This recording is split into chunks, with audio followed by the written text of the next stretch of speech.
Iya, iya Mas Ustadz, semua cewek itu butuhnya mahar, bukan coklat Betul. ataupun bunga Karena mawar. kepastian, benar. Iya, Kalau coklat kan nggak pasti kan? Iya, ya. nggak pasti. Bunga pun akan layu. Iya, gitu akan ya. layu. Coklat pun akan berubah nanti jadi. Iya.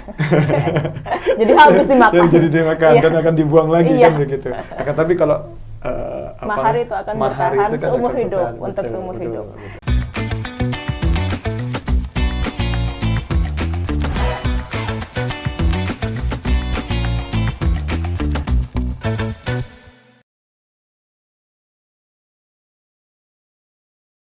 Halo Tribuners, kembali lagi bersama saya Septiana Cahyani Eka Saputri dalam podcast Cakap Sana, Cakap Sini. Dan untuk episode kali ini, kita akan membahas spesial tentang Idul Adha, tentang topik makna berkurban saat Idul Adha bagi umat Islam. Dan di studio Tribun Jatim Network Malang ini telah hadir narasumber Mas Ustadz yang gayanya sangat milenial sekali ini, bernama Mas Zohri Rohman. Selamat pagi Mas Zohri, Ya. nama panggilannya. Iya benar. Ya, selamat pagi Mas Zohri. Selamat pagi. Assalamualaikum warahmatullahi wabarakatuh. Iya, waalaikumsalam warahmatullahi wabarakatuh. Ini saya lupa ya, karena ini kita bahas tentang Ustadz, jadi harus bersalam Tribuners. Jadi kita ulang lagi ya Tribuners ya. Iya, saya lupa. Iya, oke. Assalamualaikum warahmatullahi wabarakatuh, Mas Ustadz Zohri Rohman. Waalaikumsalam warahmatullahi wabarakatuh, Mbak Eka. Iya. Mbak Eka kan ya?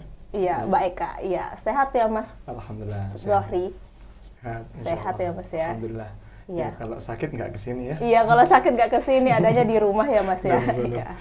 Dan Mas Zohri mungkin boleh disapa dulu Tribuners yang ada di rumah. Biasanya sapaannya gimana? Tribuners, ya. Ya. Tribuners. Ini selamat pagi, selamat malam, atau selamat siang untuk pemirsa Tribuners yang ada di rumah. Udah gitu aja. Oh, udah. Oh iya, Gimana sudah. jawabannya? Iya, halo Tribuners Oh, gitu. gitu. Ya, saya Mas Zohri Ustadz milenial gitu. Iya. Gak biasa. Oh, nggak begitu. biasa. Terkesan flexing gitu. Iya. Iya. Subhanallah. Iya, oke. Ya.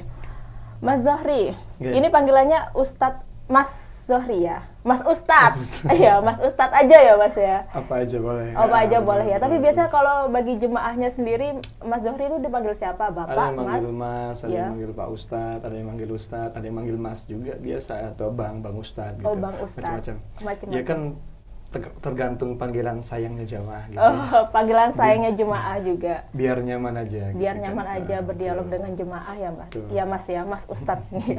Mau manggil Pak juga apa? Oh, nggak Terserah apa. gitu. Oh, iya. Terserah.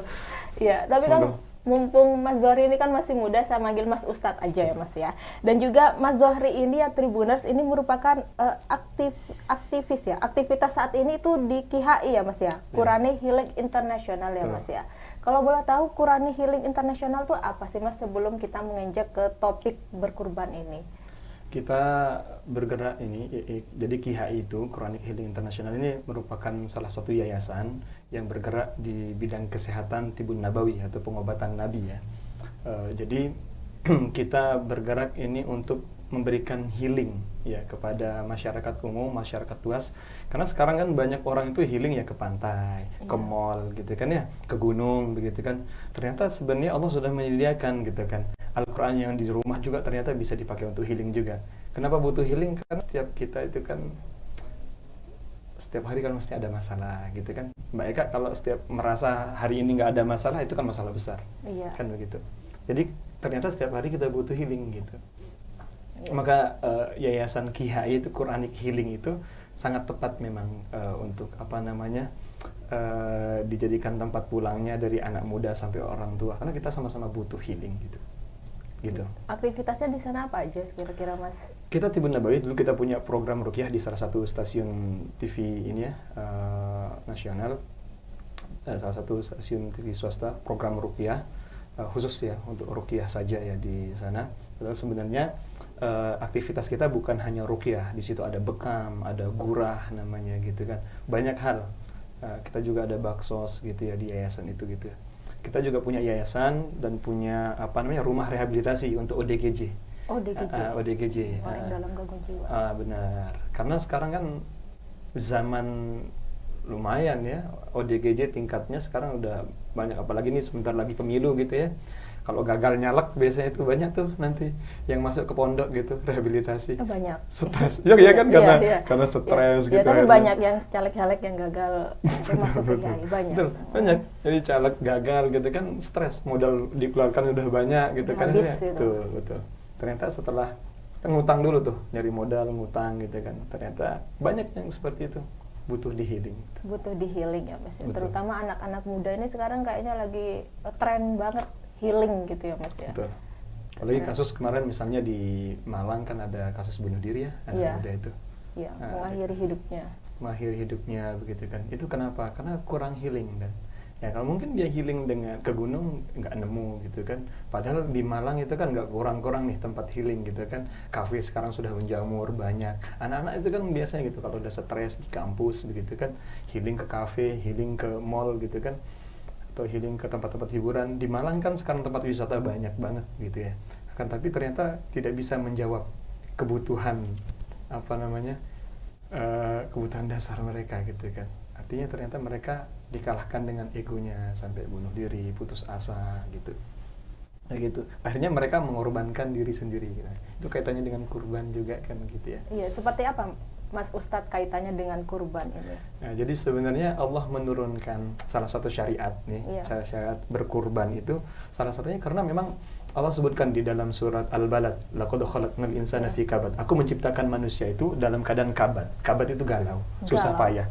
Saya misalnya baikkan, besok aku suamiku siapa ya gitu kan. Bertanya-tanya gitu siapa kan. Ya, jodohku siapa begitu siapa kan. ya, orang mana ya. Orang mana gitu kan bertanya-tanya. Nanti kalau aku udah nikah dia setia enggak? Karena kita punya teman ada konflik nih rumah tangganya gitu kan. Akhirnya sekarang kan fenomena tuh nikah cerai. Sudah nikah baru nikah 1 bulan cerai, ketarik sama pelakor gitu kan, kayak gitu. Akhirnya kan dia nggak bisa berkurban tapi jadinya korban kan gitu. Akhirnya kan kurban perasaan aja kan kurban gitu. perasaan itu dibuat mainan tapi nggak boleh ya Tribuners memainkan perasaan orang lain. Betul. Jadi makanya kan Allah itu memberikan satu kesempatan kita untuk bahagia sebenarnya, untuk menjemput kebahagiaan. Jadi kurban itu kan cenderung kita biasanya adalah aktivitas atau biasanya rutinitas kita sebagai seorang mukmin, sebagai seorang muslim di setiap Idul Adha. Nah, Idul Adha ya, itu Idul Adha artinya hari raya berkurban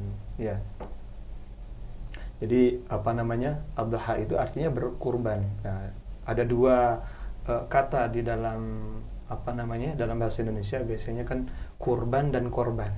Kurban dan korban. Nah, itu pakar bahasa juga melihat sebenarnya kan kata korban itu banyak yang berpendapat itu diambil dari kata kurban. Kurb itu bahasa Arab itu artinya sebenarnya mendekat. Ya, karena ada tambahan kurban itu maknanya itu usaha untuk mendekatkan diri secara maksimal. Maka orang yang berkurban itu sebenarnya usaha yang dilakukan oleh seseorang untuk mendekatkan diri kepada Allah gitu, pada Tuhannya, itu berkurban. Nah, beda dengan korban. Kalau korban itu kan maknanya itu identik dengan penderitaan atau sesuatu yang tidak nyaman atau penderitaan yang disebabkan oleh pihak lain atau orang di luar diri. Sedangkan kurban itu dari diri sendiri kayak gitu. Jadi diri sendiri itu seperti apa kalau dari diri sendiri, Pak Mas Ustadz? Sebagaimana misalnya diajarkan dalam Islam gitu kan, berkurban pertama kali sejarahnya itu kan ketika Nabi Ibrahim menyembelih Nabi Ismail. Jadi ada satu pendapat ya dulu. Jadi ketika Nabi Ibrahim dulu melihat, pernah suatu saat Nabi Ibrahim diangkat ke langit gitu, kemudian atau pernah ditunjukkan atau ditampakkan orang-orang yang berbuat maksiat. Ini orang berbuat maksiat di sini, orang minum minuman, orang berzina, orang begini. Bagaimana pendapatmu Ibrahim? Nah, kemudian Nabi Ibrahim mengatakan mereka itu makan dari Allah, mereka tuh hidup dari Allah, segala fasilitas yang mereka rasakan sekarang itu dari Allah. Kok mereka bisa-bisanya ya melakukan pengkhianatan gitu kepada Tuhan gitu kan. Terus musnahkan aja mereka, musnahkan. Jadi Nabi Ibrahim bolak-balik mengatakan begitu. Akhirnya suatu saat dia diuji sama Allah. Dia diuji oleh Allah untuk untuk diminta, kalau memang engkau cinta kepada Allah, kamu berani nggak mengorbankan anakmu yang ditunggu udah lama begitu kan. Jadi salah satu hikmahnya di situ. Dan akhirnya ternyata nggak jadi disembelih tuh Nabi Ismail dan digantikan oleh Allah dengan hewan kurban atau berupa domba yang dipelihara dari surga gitu. Nah di situ hikmahnya luar biasa ya. Jadi ternyata berkurban itu tuh bukan hanya cara mendekatkan diri kita kepada Allah saja, melainkan ada hikmahnya bahwasanya ketika menyembelih hewan, yang disembelih itu adalah sifat-sifat kebinatangan kita. Nah banyak di antara kita ada kriminalitas, ada kegalauan yang tadi itu karena mereka sebenarnya nggak jujur gitu kan, nggak jujur kalau mereka itu adalah hamba. Nah gitu. Jadi sehingga ini seorang hamba itu kan harusnya jujur, aku tuh hamba, aku ngikut apa katanya Allah, kan begitu ya Mbak ya. Jadi tapi ternyata manusia ini malah lebih cenderung mengikuti egonya, sehingga Allah mengajarkan satu syariat bagaimana kita menyembelih sifat-sifat kehewanan kita itu tadi. Gitu. Sifat kehewanan disembelih ya Pak, dimusnahkan ya Mas ya. Dimusnahkan sifat-sifat kehewanan yang ada di dalam diri kita. Makna dari Idul Adha itu begitu sebenarnya. Salah satunya di samping itu dulu jauh sebelum syariat ini turun, orang itu misalnya kalau di Mesir dulu yang dikorbankan itu gadis cantik. Jadi gadis yang paling cantik di situ dibuang ke Sungai Nil supaya Sungai Nil itu mengalir terus. Karena Sungai Nil kan dianggap sebagai sumber kehidupan. Di sana untuk pengairan sawah, untuk mandi, untuk kebutuhan kehidupan ya sehari-hari. Sehingga kalau tidak diberikan korban ya, tumbal berupa gadis cantik yang paling cantik di situ, mereka Sungai Nil mengering. Dan pernah kejadian di zaman Umar bin Khattab pada saat itu kebingungan nih, ini kan syirik nih, kita ngapain mengorbankan manusia gitu kan, nilainya kan terlalu tinggi gitu kan. Akhirnya pada saat itu Umar bin Khattab mengatakan, mengirim surat kepada Sungai Nil, wahai Sungai Nil, itu kata-kata dalam surat itu, wahai Sungai Nil, kalau kamu mengalir karena Allah, maka mengalirlah. Kalau kamu mengalir karena bukan selain Allah, maka bertakwalah, takutlah sama Allah. Ya, akhirnya Sungai Nil mengalir tanpa diberikan kurban manusia cantik ya, orang cantik, gadis cantik itu.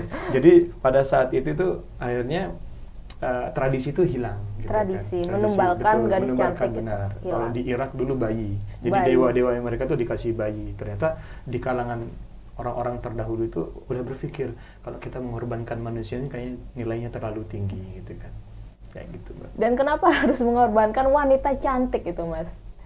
Itulah memang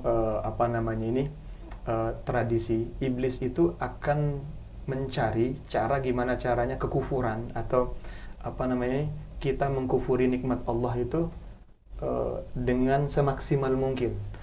Jadi iblis itu gimana caranya menggeser manusia itu, bagaimana caranya tidak taat sama Allah sehingga tadi harus gadis, harus manusia gitu kan. Nah, karena begini, orang kalau cinta, ya Mbak Eka pernah jatuh cinta kan? Ya pernah, semua orang pernah jatuh cinta. Orang yang jatuh cinta itu kan mesti ada korbannya, korban waktu, korban tenaga, korban perasaan juga gitu kan. Nah, dilihat dia dekat sama mantannya atau dia ternyata akhirnya nikah gitu kan, sudah jalan sama Mbak Eka tadi malah nikah sama yang lain gitu kan. Itu kan nyesek banget kan, sakitnya tuh di sini gitu kan. Panas gitu. Artinya kan korban perasaan kayak gitu tuh. Nah, artinya apa? Orang kalau jatuh cinta itu akan mengorbankan apa saja untuk yang dicintai. Maka kalau untuk membuktikan kamu berkorban, kalau kamu benar-benar cinta sama aku, maka waktu itu Allah memerintahkan Nabi Ibrahim kan, padahal itu lihat mimpi loh ya. Waktu itu lihat mimpi kan, Nabi Ismail dikatakan oleh Nabi Ibrahim, aku lihat kamu tak sembelih tuh di dalam mimpi. Nah, kata Nabi Ismail, kalau itu perintah Allah, lakukan wahai ayahku gitu kan. Nah, jadi ternyata Nabi Ismail sama Nabi Ibrahim itu di sini ada pelajaran penting, Mbak, terkait dengan keikhlasan. Iya, ikhlas. Nah, ikhlas. Mereka seorang nabi pasti ikhlas kan? Iya. Nah, tapi berat nggak kira-kira mereka menyembelih atau disembelih? Berat pasti. Berat hati. Nah, berat hati kan? Iya. Nah, ternyata ikhlas itu nggak selalu ringan. Iya. Nah, jadi ternyata ikhlas itu kan banyak orang mengatakan ikhlas itu berat, ikhlas itu gini. Enggak. Jadi Nabi Ibrahim justru di sana mengajarkan bahwasanya keikhlasan itu tidak selalu berat, tidak selalu ringan. Yeah. Kadang berat tuh, namanya anak kesayangan gitu kan, disembelih gitu kan. Nah, dan luar biasa di situ ya, Nabi Ismail itu orang yang sangat lembut.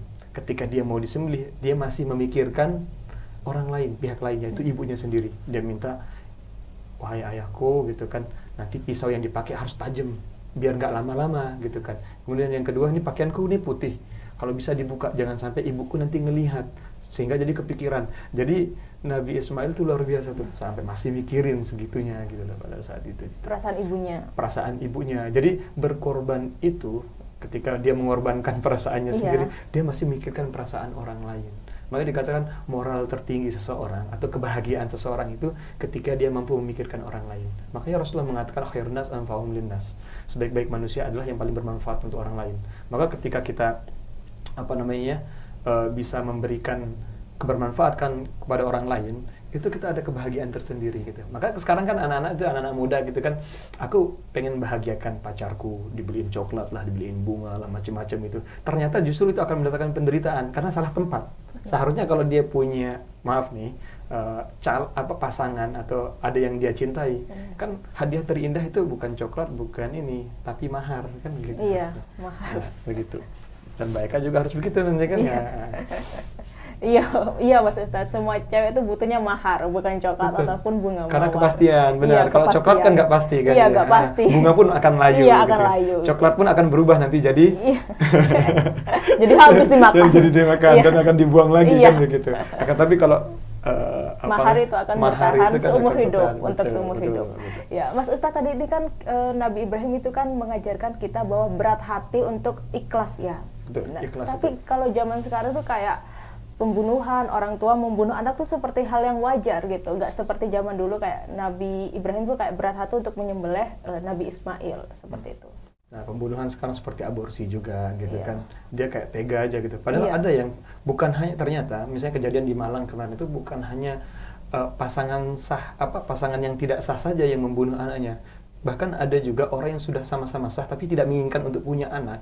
Itu kejadian-kejadian itu pengen tuh anak itu digugurkan gitu kan, karena tidak diinginkan, karena merasa takut atau khawatir nantinya nanti anakku tak kasih makan apa, tidak bisa menjamin keselamatan atau kesejahteraan mereka. Itulah yang disebutkan tadi, khalaqal insana fi kabad. Aku menciptakan manusia dalam keadaan susah payah, galau. Dia sudah sakit duluan mikir gitu kayak. Makanya kan dijelaskan oleh Ali bin Abi Thalib, tidak ada yang bisa menyakitimu kecuali dua hal.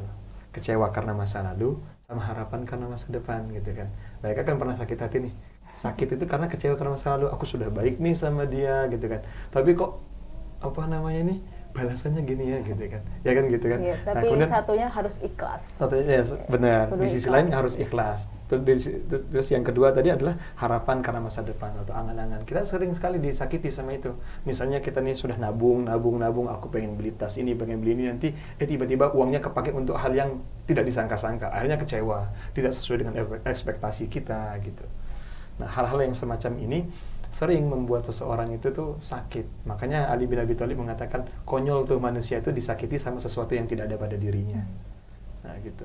Sehingga poinnya adalah Ali bin Abi Thalib mengatakan tidak ada yang mampu menyakitimu kecuali pikiranmu. Sekarang ditinggal sama pacarnya atau susah move on, itu kan semua dari pikirannya. Nah, bahkan ada satu yang unik. Kemarin saya membaca satu berita atau informasi bahwasanya tingkat kematian kalau dulu kan karena kanker. Iya. Nah, ternyata sekarang itu tingkat kematian yang paling tinggi itu disebabkan karena patah hati. Karena kegalauan. Nah, ini kan ngeri nih. Berarti kan orang yang galau itu butuh healing tadi. Dan ternyata Allah juga sebutkan di dalam surat Al-Isra ayat 82, wa nunazzilu minal qur'ani ma huwa shifa, dan kami turunkan dari Al-Qur'an itu shifa, penyembuh, kesembuhan atau healing itu dengan Al-Qur'an itu, wa rahmah, dan kasih sayang lil mu'minin, bagi orang-orang yang yakin sama Tuhan. Nah, artinya apa? Orang yang galau, orang yang gampang susah move on gitu. Itu sebenarnya kan sebutannya kan jablay ya, jarang dibelai itu. Kenapa disebut begitu? Karena memang kurang kasih sayang tuh. Ya gitu. Ya, gitu. Seperti itu ya, Pak. Ya, Mas Ustadz ya. Ya, baik, kita kembali lagi Mas Ustadz. Ini mengapa Idul Adha ini selalu identik dengan berkurban atau lebaran haji? Lebaran haji, ya betul. Karena memang syariat itu diturunkan pada saat Nabi Ibrahim pada saat itu. Kita lihat urutan-urutannya Nabi Ibrahim pada saat itu. Idul Adha tadi kan dari kata Adha ya, yaitu artinya berkurban. Nah, maka tentunya pastinya identik dengan itu, karena pada saat itu Nabi Ibrahim diuji oleh Allah untuk apa namanya ini, namanya orang kalau misalnya mengatakan kamu beneran nggak cinta sama aku, pengorbananmu apa, gitu kan. Akhirnya Nabi Ibrahim pada saat itu mengatakan aku orang yang paling cinta kepada Allah, dia mengaku paling cinta sama Allah, gitu kan. Akhirnya coba sekarang kalau memang engkau cinta sama Allah, mau nggak engkau mengorbankan anak yang lebih engkau cintai daripada dirimu sendiri, bahkan gitu kan. Akhirnya kan dilakukan itu gitu. Dan ibadah haji itu pun identik dengan milah atau ajarannya Nabi Ibrahim. Gitu. Seperti itu ya Mas Gitu. Ustadz. Dan juga bolehkah kalau misalkan kita berkurban itu digabung berkurban dulu baru akikoh, itu boleh gak sih Pak Ustadz? Nah, ini dua hal yang sering sekali ditanyakan di masyarakat ya. Jadi hukum akikoh itu adalah kewajib sunnah yang itu merupakan tanggungan dari bapak. Sedangkan misalnya Mbak Eka ini mau berkurban nih, ternyata dulu bapaknya belum mengakikohkan gitu kan. Nah, mengakikohkan. Nah, kalau kurban ini sendiri ada dua pendapat ulama. Ya, Imam Hanafi atau dari kalangan ulama Hanafiyah mewajibkan karena di surat di Al-Quran disebutkan fasholli lirabbika wanhar, maka sembahlah Allah atau salatlah wanhar, dan berkurbanlah. Jadi di sana ada kalimat perintah, berarti perintah itu wajib. Nah, wajib itu kata Imam Hanifah. Tapi kalau kita di Indonesia kan mengikuti Imam Syafi'i, dan jumhur ulama, Imam Syafi'i, kemudian Imam Malik dan Imam Hambali, Imam Ahmad bin Hanbal mengatakan bahwasanya itu bagian dari sunnah. Nah, dan itu pendapatnya juga kuat gitu ya. Jadi kurban itu sendiri itu justru lebih diutamakan daripada akikoh. Karena apa? Karena waktunya terbatas.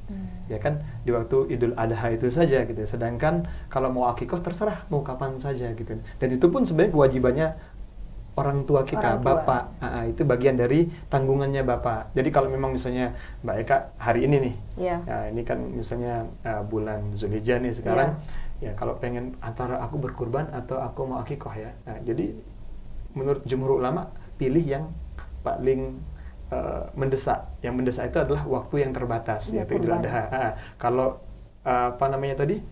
kalau akikoh, kalau perempuan kan satu aja gitu.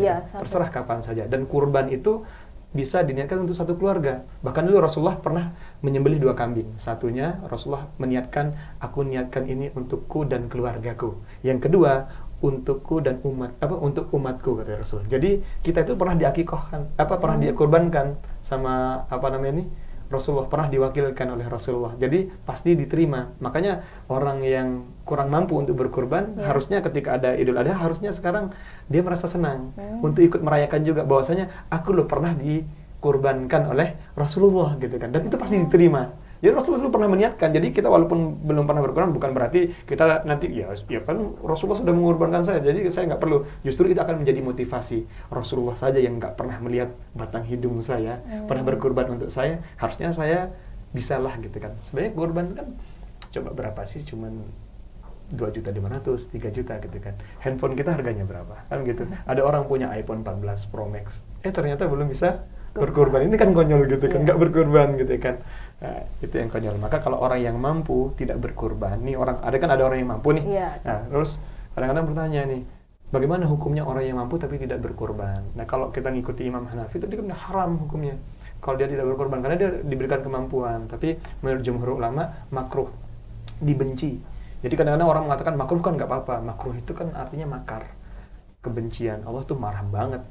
Gimana ceritanya nih, Allah marah banget terus nggak apa-apa kan gitu. Padahal Allah yang berikan segala bentuk kenikmatan. Allah sampaikan, wa in ta'uddu nikmatallahi la tuhsuha. Jika kalian menghitung-hitung nikmat Allah, maka tidak akan mampu kita menghitungnya. Kayak gitu. Oh, jadi kalau misalkan berkurban, misalnya katanya kan kalau misalkan satu kambing itu untuk satu orang gitu, Pak, Mas Ustadz. Tapi untuk saya lihat dari penjelasan Mas Ustadz itu satu kambing boleh untuk diniatkan untuk satu keluarga. Satu keluarga memang, betul. Betul. Saya baru tahu. Jadi benar. Jadi kebanyakan orang memang kalau akikoh untuk satu laki-laki itu 2 kambing.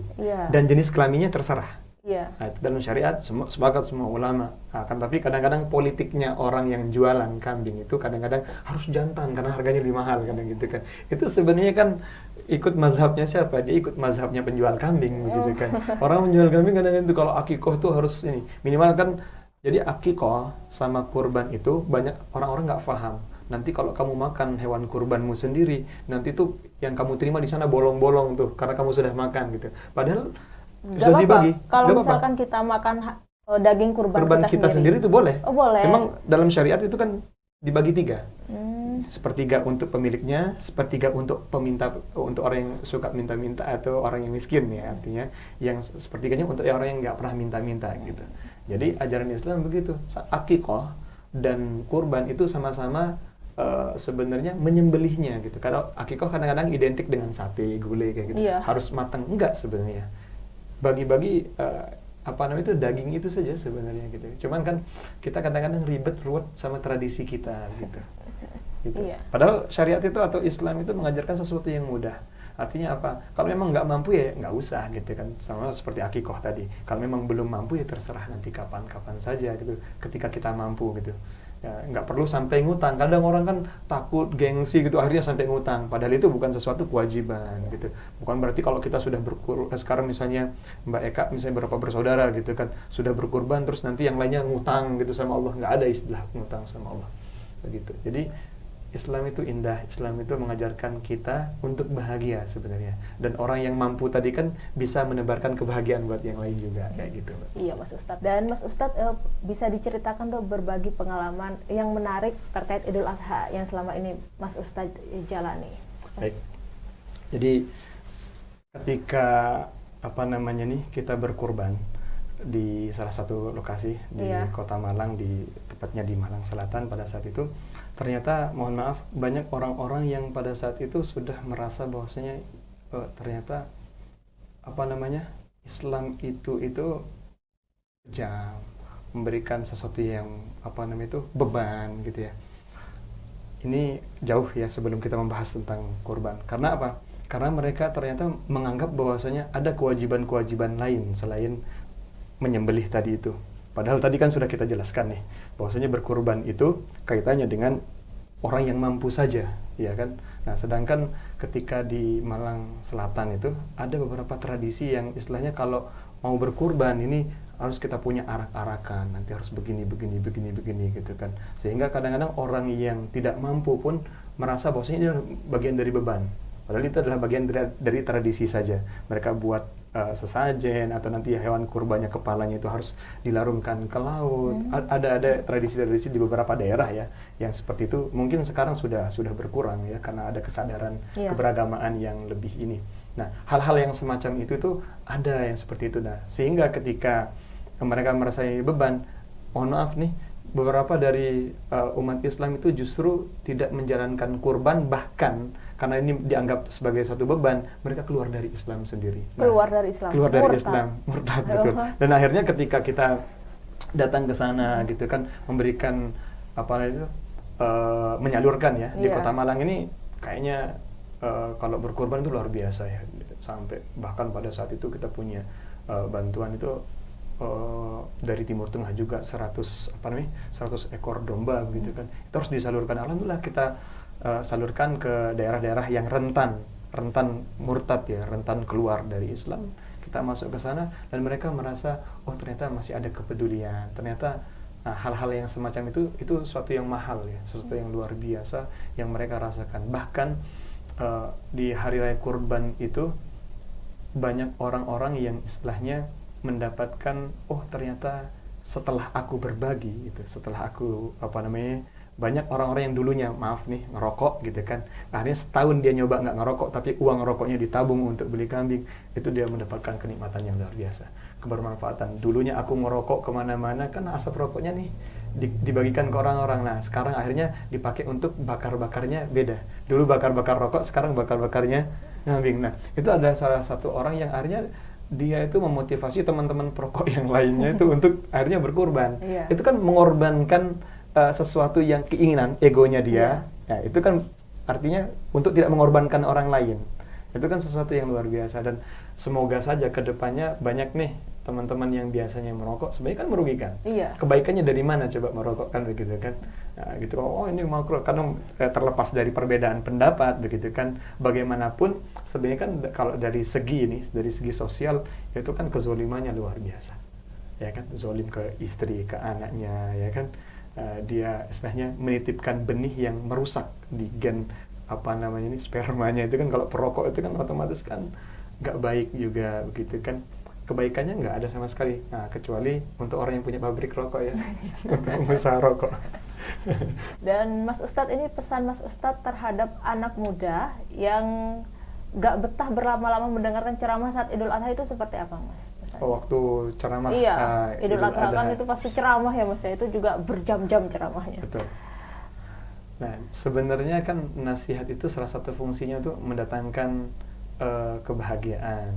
Akan tetapi sebenarnya kan bukan hanya anak mudanya yang dikasih pesan, penceramahnya juga. Penceramahnya juga dikasih penceramahnya pesan. Benar. Penceramahnya juga jangan memberikan ceramah yang monoton, kadang-kadang dikasih dalil begini. Ya kadang bikin ngantuk juga, gitu bikin maksudnya. ngantuk begitu ya. Jadi sebenarnya kan sudah waktunya sekarang itu kan kita menyampaikan sesuatu atau nilai-nilai yang sekiranya yang relate nih dengan kehidupan kita. Misalnya kayak tadi ada orang-orang yang bunuh diri, orang galau, terus permasalahan rumah tangga gitu kan. Ada yang jomblo menahun. Gimana sih caranya mengontrol nih misalnya gitu kan. Nah ya, gimana sih caranya Idul Adha ini dikemas untuk mengajarkan gimana sih dulu Nabi Ibrahim itu yang ternyata mengajarkan kita, dan Nabi Ismail itu mengajarkan kita nilai-nilai kepahlawanan melalui berkurban. Nah, kita mengorbankan diri untuk duduk saja mendengarkan ceramah, itu dapat pahala tuh, luar biasa. Bahkan ketika kita duduk, walaupun kita sambil tidur di situ tuh, malaikat menaungi dan memohonkan ampun.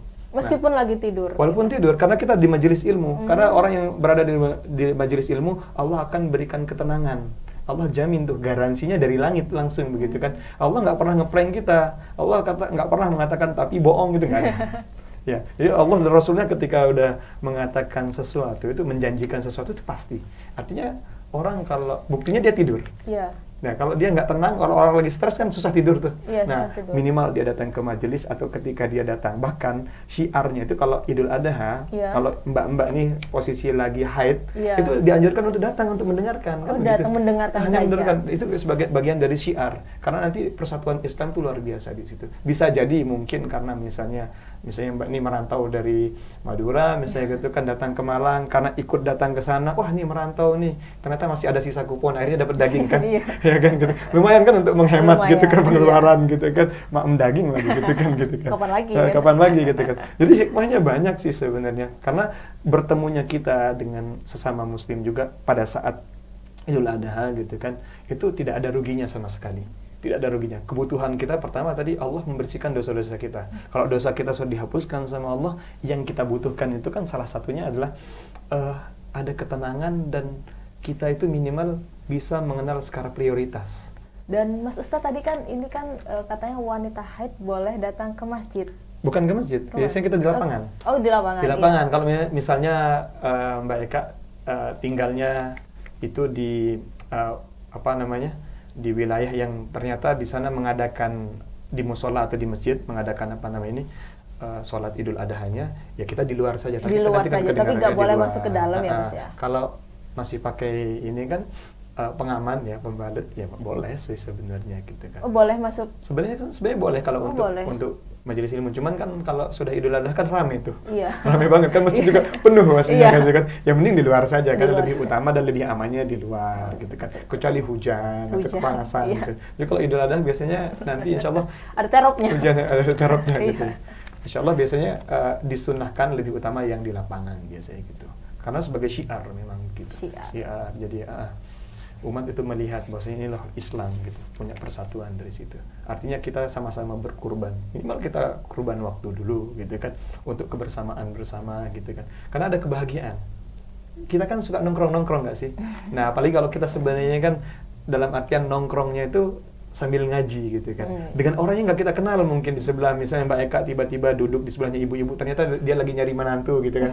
Akhirnya ternyata kurbannya itu mendatangkan sesuatu kebaikan gitu. Banyak loh yang seperti itu. Banyak. Nah, mungkin harus dicoba ya di tahun ini. Iya. Biar cepat ketemu jodohnya Mas ya. Amin. Ya. Amin. Insyaallah. Oke. Sudah selesai nih Mas Ustadz. Sudah selesai. Iya, sudah selesai pertanyaannya. Semuanya. Iya, sudah terjawab semua pertanyaannya. Ini semacam kuis ya. Semacam kuis ya. Iya, tanya jawab. Oke. Terima kasih ya Mas Ustadz Zohri Rohman atas waktunya menyempatkan untuk hadir di studio Tribun Jatim Network Malang ini, memberikan ceramah tentang makna Idul Adha bagi umat Islam. Oke, Tribuners, sampai di sini dulu perjumpaan saya kali ini. Kembali lagi dalam podcast Cakap Sana, Cakap Sini episode berikutnya. Saya Septiana Cahyani Eka Saputri dan Mas Ustadz Zohri Rahman. Pamit undur diri dan sampai jumpa kembali lagi dalam episode berikutnya. Dadah.